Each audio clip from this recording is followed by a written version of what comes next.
Hello. I know. Fear. Talking about fear. We made it. We are here. Welcome, everybody, to Conversations Unleashed. And today we are going to talk all about fear with the one and amazing. I'm super honored to bring him in. And I know if you've been in my circle for a while, you've seen him a couple times before, but he is one of my closest friends and just an amazing colleague, Mark Brewer. Erica, I would say the same thing about you because you're one of my closest friends too. And I know, really, it's like this mutual admiration society right now. So, yes, I adore you, and I'm glad that we get to do this and talk about fear because I think, both of us have had quite a bit of experience with fear in our lives, as most people have. I think it's a very normal thing in the human world. So, Yeah. Well, I'm like super excited you're here. If you didn't join our other conversation that we had, we just launched this to just open up some dialogue around some topics that I know that business owners, individuals all around the world just probably need to hear. Maybe it relates to you, maybe some topics won't, but I think that there's just so much in here. And so our goal today is Mark and I are really just going to have a conversation and let you kind of peer into it. We hope that you gain some insights and stuff for it. But if you're here, we're streaming on several different platforms. So depending on where you're catching us, but please drop in a hello. Let us know where you're watching from. If you happen to be catching the replay, like type in #replay. And at any time you have any questions, drop them in. If we don't answer them here, we don't catch them or see them or don't answer them, we will go back and check the post and make sure we answer anything. You can also find this at www.conversationsunleashed.com, where you can catch the replay of all the previous episodes and learn more about Mark and myself and the show. So yes. as we get going, Mark, will you tell us I know, but will you tell our audience a little bit more about you? Sure. I am a certified professional leadership, corporate, and life coach. I've been doing this for it's now since we are in a new year, coming into my 7th year as a coach, and have absolutely loved it. My background includes a lot of work in the nonprofit world and administration, but also this kind of, I'll say, detour in my life, the detour that kind of really opened up life and me and the world. And that was, I went into the priesthood, became a Catholic priest, and I was in the priesthood for 9 years. But that really just opened up a lot of things for me too. And as we talk about fear today, I can see where, in all of these changes and transitions in my life, I can see where fear was present in all of it. And I can maybe see some themes coming through for myself, in terms of maybe what kind of fears come up for me. So, and I would say this the same is probably for you as well. I feel like an expert in fear because I've dealt with it a lot, and to be able to kind of understand it better, and even have you learned to use some techniques for myself to get through it and recognize, sometimes I think for me, fear is something that tells a bit of like half the story, and that's all we listen to is that half of the story. And we're like, oh God, this is it, and so it becomes so hard. But I can see where, as I look back on some of these changes that I made, like leading priesthood was a big change for me because it was leading the priesthood, not only that thing, and then where do I go? So fear of the unknown, but it was also fear of disappointing people, not living up to what I thought were their expectations of me. And then also throw in the whole realm of my sexuality, coming out as gay. There was a whole bunch of fear with that as well. And so all of that kind of coming together was a perfect storm of, I'll say, like a hurricane. Hurricane fear is what I'll name it for me. So. I love it. I love that you have a name for your fear. I don't think I've named it, but now I'm gonna be sitting there all day like, what is the sort of the culmination of all of that big fear that has defined me to this moment? So maybe I need a name. I think you remind me, you and I both went through IPEC for our coaching. And when it came time to name and kind of draw or whatever our gremlin, our inner critic, mine was a small version of like a carnival mirror that you would see when you go to a fun house in a carnival. So it was, warped And when you looked at it, you're like either tall and skinny or short and fat, but it really just distorted my view. And that's how I would describe my gremlin and my fear. It just distorts what I'm looking at. And at that point, I'm looking at like what's ahead, but I'm also looking at myself. So there's that outward and inward look going on, and it just distorted it all. And as a result of being distorted, for me, it was like, oh my God, this is too scary. I don't know what to do with this. I don't know where to go. Yeah. Fear is a funny thing. I think is as you and I have been chatting about it a little bit, it's like it just hides itself as so many things that I think oftentimes people, myself, I'm not aware of until later. Until you're already in doing something, you're like, why won't this work? Or why, you want something on the surface, but it's also like, what is that block? And it's like fear disguises itself, right, as doubt or worry or what sort of masquerades as all kinds of things. But until you acknowledge it and sort of bring it to the surface, and sometimes even just, I guess, first before you even acknowledge it, just recognize like, oh wait, and then own like, okay, I am super scared of whatever that thing is. And I think fear has an element, and I draw from my own past, and I believe this is true in a general sense too. Fear can be, even to a degree, protective. Oh yeah. So it's protecting us from something. And I think that is certainly natural to the human person, because fear goes back to our primal days, back to when we were living without any of this, and survival was scary. Yeah. There were all these elements and animals around us that could, and so there was this kind of heightened sense of awareness. And so I think that there's a protective element to fear, which is okay. Yeah. Until, for me, it stops my growth. Yeah. Or makes me recede and go backwards. Then I realize, okay, this fear is not serving me well. But I can certainly appreciate maybe the protective element of it to a degree. Yeah. I mean, it's based in that fight, flight, or freeze. Right? I think we have the beautiful Wendy watching. She's hanging out. She's a fellow coach. She's amazing, does stuff on resilience. And she talks a lot about this as well, but it does. It's like what fear can do so many things. It can serve us in so many wonderful capacities. Mm-hmm. And I think it also can help with some of that intuition that we have, especially when things are not going right. Like there's like, hey, something's wrong. But then on the flip side is like, and why we're here today is, to talk about the other side of it, how it holds us back from success, how it holds us back from growth. I'm going to throw up that graphic in a second. Sure. So we have a list of 7 different, I'm like, I can usually multitask, but I can't write at this moment. We have a list of 7 different ways that, fear shows up. There's a lot more ways that it shows up. So we're not discounting any of those, but I think that Mark and I were talking about ways that it shows up for our clients, and we work with clients in very different ways, but some of the ways that it shows up. And I think about like my clients and my own personal stuff, but, where I'm at on this list. And these are not ranked, but I know that it's a real thing. And I think like fear, I'm going to read it. So for anybody who's just listening to this and not watching, but it's fear of failure, fear of success, fear of the unknown, fear of change, fear of the past. So I think meaning like the past, things of like, oh my God, well, this thing happened before, it's going to happen again. Fear of being seen, or like what others are going to say, and then fear of rejection. Mm-hmm. So that's sort of the list of some of the big fears that we tend to see. I have a client now, a person, and as client, as you probably could agree with this too, that as I work with clients, I get to know them and just really appreciate who they are. And I can see where some of those fears, fear of failure, fear of the unknown, fear of being seen, because I think sometimes that fear of being seen can also mean, to a degree, I can kind of take it as like the imposter syndrome. They're going to see me for the false thing that I really am. I'm not really what they think I am, so I can see where those come out in some of my, especially with this one client, coaching conversations with this person, because it looks like, well, it is probably a lack of confidence. So there's even, I think, a connection between confidence and fear.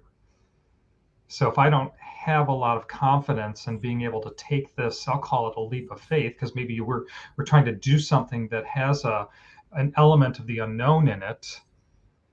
So this confidence gets called into question. Our confidence gets called into question, and so then, people come to us and say, how do I get through this? And I think part of the work that I do as a coach is really kind of breaking that down into, all right, I'll go walk into that dark area with you. I don't know where we're stepping. We might step in something nasty on the floor here, but I can assure you that we're not going to die from this journey. We're not going to, in fact, I think there's going to be some new life that's going to come out of this. I'll hold that space for you. And I do that a lot for my clients. I will hold a certain kind of thought, belief, space, whatever it is, so that I can say, you know what, we're going to go through this together. And it may seem really dark and scary or crazy or whatever, but you're going to experience something new on the other side of this, something that you didn't know existed and isn't as scary as you thought it would be, or as difficult as you thought it would be. Yeah. It's so powerful to I think, to be able to recognize that, like, whatever you're going to get through, first of all, things happen, I think, for a reason. At least that's my belief, is they happen for a reason, and that something is going to come out of the other side and you're not going to die. Like, Right. it's a big deal to be able to say those things. And in the moment, it's really, really scary. I know that, like, for me, when I changed careers, I had a little bit of, and I won't even say a little bit, it was a lot of it or whatever, of some of that fear. I had a hard time putting myself out there. And for me, it wasn't necessarily being seen in the, like, I didn't really care. I don't mind going live. I'm always like on video, like those sort of things. But in the early stages, I always was like worried about what people were going to say, but I wasn't worried about what strangers were going to say, because I didn't care how they judged me, but I cared how the people closest to me judged me. So it stopped me from doing a lot of stuff. And as I switched careers, I had people around me that would say things like, kind of, how dare you to be able to switch careers, or you're better, or other things. And so some of those got into my head, that then I was really scared to, like, come on video and be like, hey, I'm this expert in this thing, because of the people I knew as opposed to the strangers in the world. And that was a really, really, really hard shift for me. When moving from, like, one profession, like, sort of being at the top of one of my professions, to starting a new one and sort of starting at the bottom, if you will say. Yes. And that's a real fear in terms of career change, is the fear of almost like, we'll call it losing progress. That there's this kind of progression that we go through, and that if I make this drastic change, it's like, okay, I'm going back to square one, or is it? Yeah. But it's also, I think, and I do this a lot with my clients, I point up here, I'm like, okay, so what story are we telling ourselves up here that's giving us that because obviously, and as you and I know, the fear is an emotion, and what's behind the fear is a thought. Yeah. What are we thinking? What's the story that we're telling ourselves that is creating that fear, that says, okay, we've been doing this nice ladder stepping, and all of a sudden now we're back at the bottom of the ladder. Yeah. I don't know, how true is that? Yeah. Nice, good coaching question. The imaginary ladder. Right. Well, and we standardize everything. Okay, that's fine. And we've got a standardized understanding, a very human kind of understanding what a ladder is. But at some point, how can I make that ladder my own? So, what the image that came to my head is, that we're on this ladder, and the image can be like, all right, I'm back down to the bottom of the ladder. Or I'm on one of those extension ladders and I'm pulling it up, and I'm extending it even higher now. So could I have that kind of image for myself? And if I have that kind of image, what does that do for me? That's a whole different thought.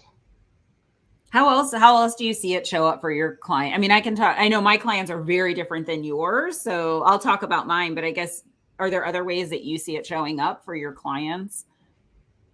I think that it does. I have a lot of clients that come to me with the idea of, wanting to have more confidence. And I think with that confidence comes the idea of fear. And we go back to that list of the 7 fears that you just listed. And I have seen those come out. And what was interesting, the first two were fear of failure and fear of success. And yet we don't often think about like to be afraid of success, but maybe we are. And what does that mean? And the answers can be wide and varied, but what does it mean to be afraid of success? Does it Yeah. mean that I'm afraid that I won't sustain it? Does it mean that I will get exposed for the fraud that I don't know what it means, but to think that we are fearful of even that as well. Failure is one thing. We all can relate to that. And what I think happens is in my clients is they get this fear going, and I have to help, get to a sense of like, this is very normal. Yeah. Don't think of yourself as kind of like experiencing this. Yeah, it is your own fear. It's nobody else's, but everybody experiences fear. So what you and I get to do is we get to walk through this land, this terrain of what looks like it's going to be extremely fearful. Oh, I just saw a Facebook comment. Fear of having to do the work. Ah. Yeah. To show That's a good up fear. to, yeah. I don't Yeah, know who yeah. said it, but yeah, I mean, it is. There is a fear of having to do the work and to show up and to do the thing. Well, I had a client appointment this morning and talking about willpower. And like, all right, so what does willpower, and this is what's great about coaching, because and I go back to my priesthood, my religion and spirituality days, but we throw the word willpower out there a lot. Well, it's a very ordinary term. We all know it. But as a coach, I get to say, tell me what you really mean by that then. What does it mean when you say I don't have willpower? Well, what do you mean by that? Yeah.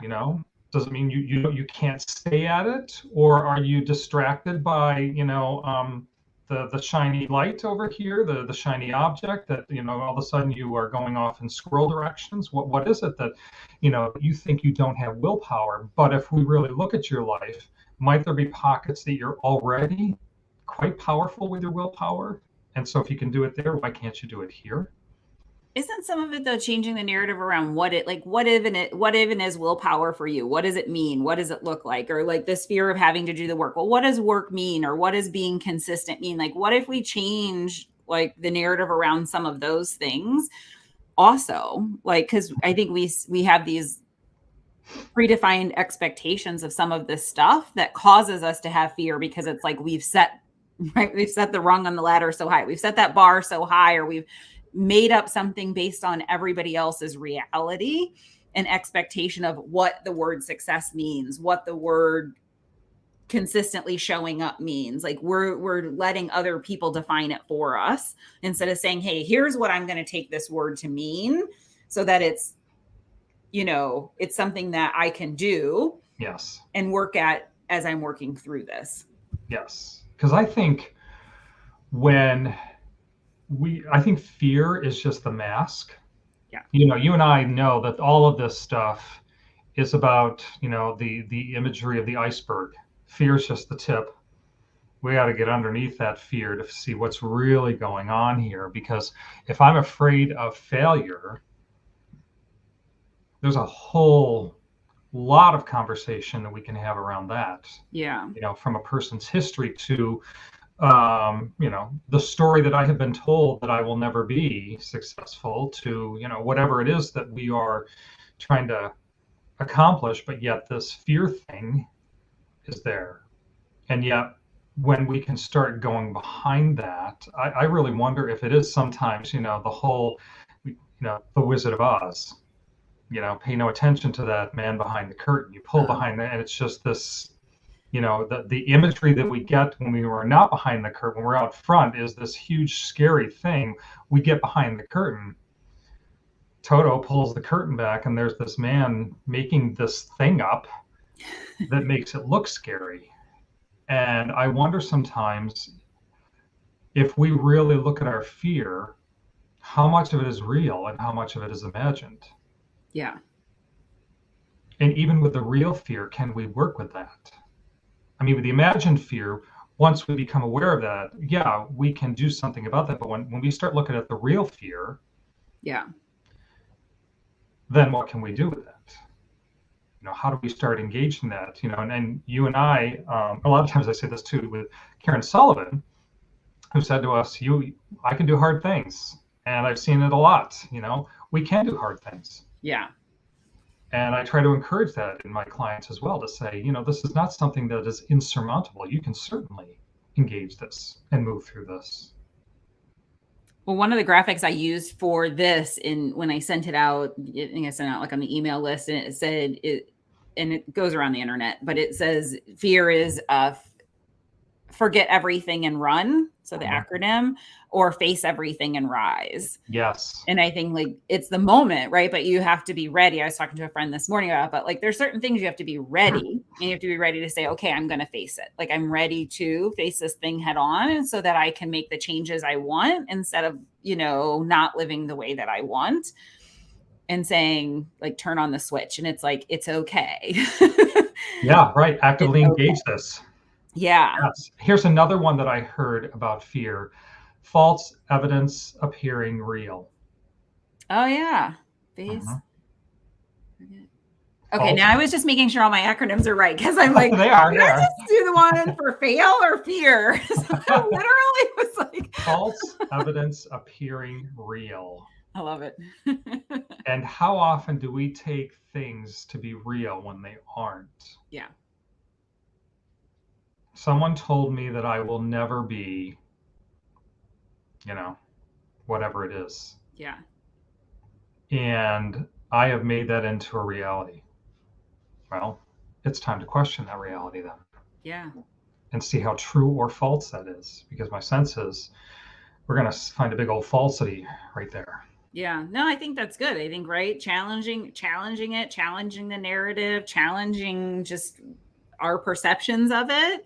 And then just saying, I mean, we can sit and allow that fear to consume us, or we can really like power through and do the things that we want to do for something better. And sure, we might fail. We might not succeed, right? Like things might continue to change in a way that we want, but we won't know unless we do it. And there's like this idea, like right. At some point you sort of have to experiment and do it so you can kind of see what happens, and it probably is going to be okay. But we have a comment here. I'm going to throw it up here. Fear is like water. It can drown or sustain you. It takes the form of the container you put it in. Yes. I like that. I wonder who said this. I'm going to have to go back. We can't always see the names unless you allow StreamYard to see. So I don't know who it is. But whoever said it, very profound. And what I like is the second sentence: it can drown you or sustain you. That is true, because if you decide not to engage fear, you're going to let it drown you then. But if you decide to engage it, which means I'm going to start moving my hands and my legs, then I'm going to start moving through that and probably keeping my head at least above the water and maybe even swimming through it. Yeah. Oh, Z said that. Z lives here in Chicago. He's amazing. He does really great video work if anybody needs any video work done. So I know like time's coming quickly. But I just want to talk about, well, if I don't choke, I'm going to do two things. I do want to read that poem because I think it's very profound, and then be able to get some, like, just kind of if you have any takeaways for that and takeaways for people. Is that cool if we read it? Yes. Okay. And I have to pull it up.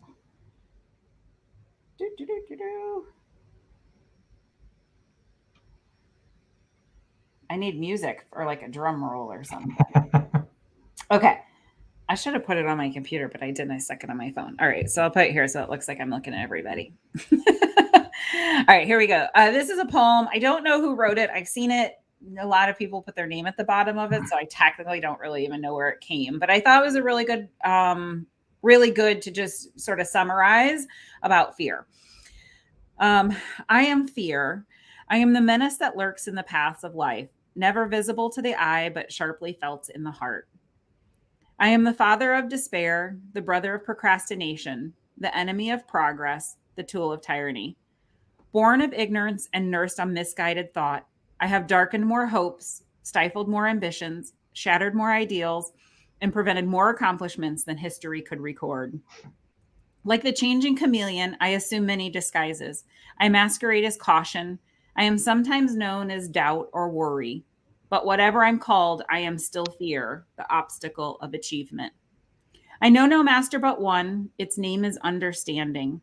I have no power but what the human mind gives me, and I vanish completely when the light of understanding reveals the facts as they really are, for I am really nothing. That's so good. I've read this poem now for like 70 years, and every time I read it, I'm just like, oh, this. Mhm. I found that never visible to the eye, but sharply felt in the heart. So true. Yeah. I mean, I don't necessarily see fear. I mean, I'm looking at something and it looks fearful, but it's not like I'm seeing an object that is fear, Yeah. but I certainly feel it. Oh Yeah. yeah. Hmm. And sometimes you don't feel it till you know, because they even talked about it mastery as doubt or worry or concern.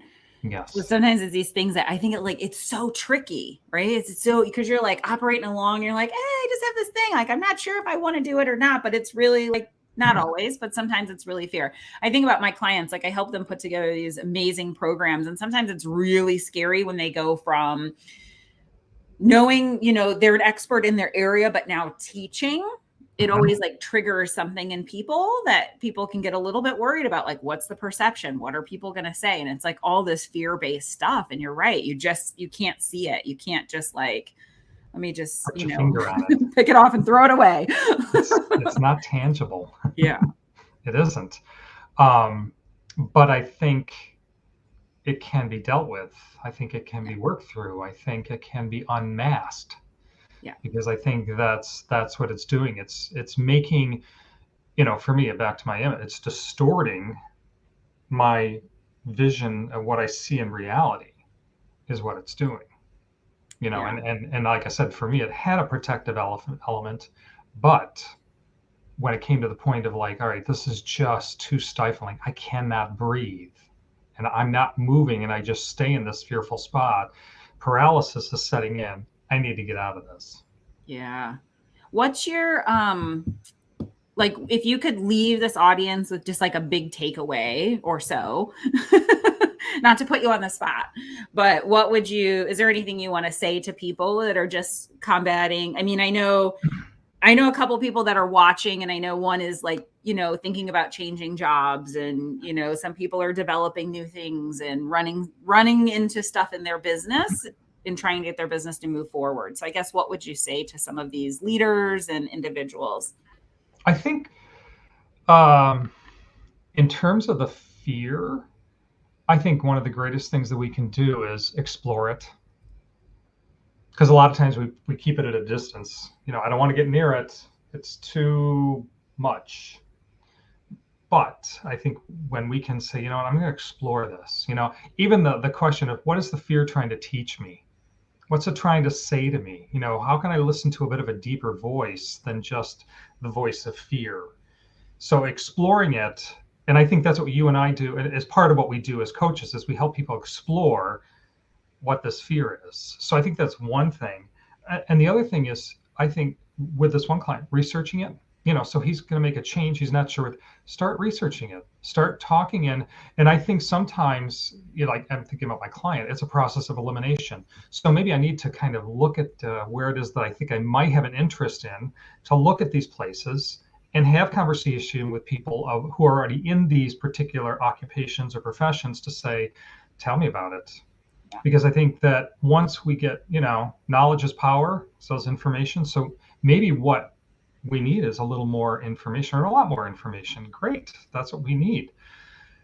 However, in the end, I think it probably is also about, you know, we go back to emotional intelligence, self regard, self confidence, self worth.